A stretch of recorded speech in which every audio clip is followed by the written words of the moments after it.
The hardest part about all of this is knowing that most of you only know the construct provided by what can only be called this matrix.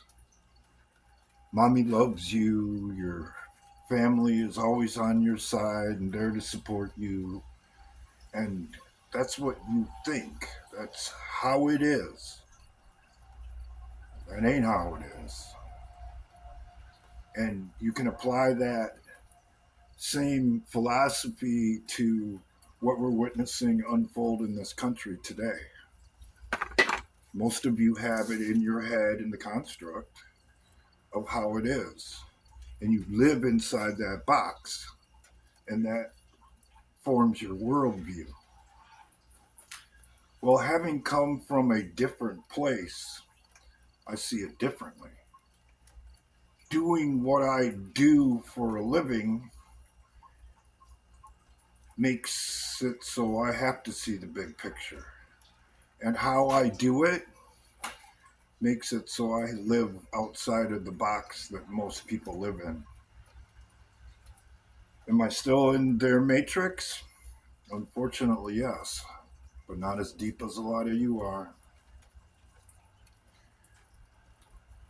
Here's the reality of what you're facing because I've already crossed this bridge. You're going to have to look across the table at your man, your woman, your mom, your dad, your sister, your brother, your best friend, and decide whether or not it's worth putting up with their bullshit in order to survive. Because in the end, that's how we all do it. It isn't about all sunshine and roses for the most case. Most case, it's got to do with how much bullshit are you willing to put up with before you throw up your hands and say that's enough of this shit. That's not the construct you live in, is it? Well, I got news for you. If you're going to carry that kind of attitude, the one that most of you walk around with every day, into a survival situation, you're already dead. You don't even know it. And those people that you do actually care about and have feelings towards or what have you, if that's your attitude, you're only going to be a danger to them and their survival. It's just that simple. And as I have been saying all along, you would do best to do whatever you can to avoid the worst case scenario. You don't want to go where I've been. You don't want to be beaten so much that you can't even form a proper bruise anymore because of it.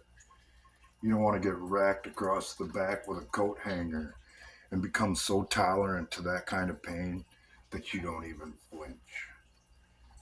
You don't want to be called horrible names by anyone to try to degrade you to the point where you actually believe the things that were said to you. And whether or not you realize it or not, acknowledge it or not, that's where you're going. Most people put themselves above me because I don't do it like they do it.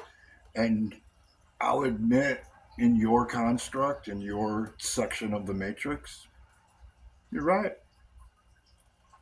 But should it ever fall, things are going to be reversed 180 so fast, you'll have no clue how to deal with it. And that's where people like me come in, because I'm not the only one. But if you're not prepared to listen, not prepared to evaluate situations as they come up, instead of doing stuck in your fucking head, you're already dead. And the people around you are already dead. They just don't know it yet. So you better pull your heads out of your asses and save what you got before it's gone. and you have to check into my last resort. Because if you come here with the attitude saying, well, Donald Trump was one of them and he's the whole reason we're here, or part of the reason we're here, or this bullshit, it's just a different wing of the same bird and same side of a different coin. You're out of here so freaking fast it'll make your head spin. And it has to be that way because the people who get it, who understand how we got here, will be at risk because you weren't willing to reevaluate whatever situation when it came along. That's not a very good survival tactic. As a matter of fact, that's probably the worst survival tactic one could possibly take.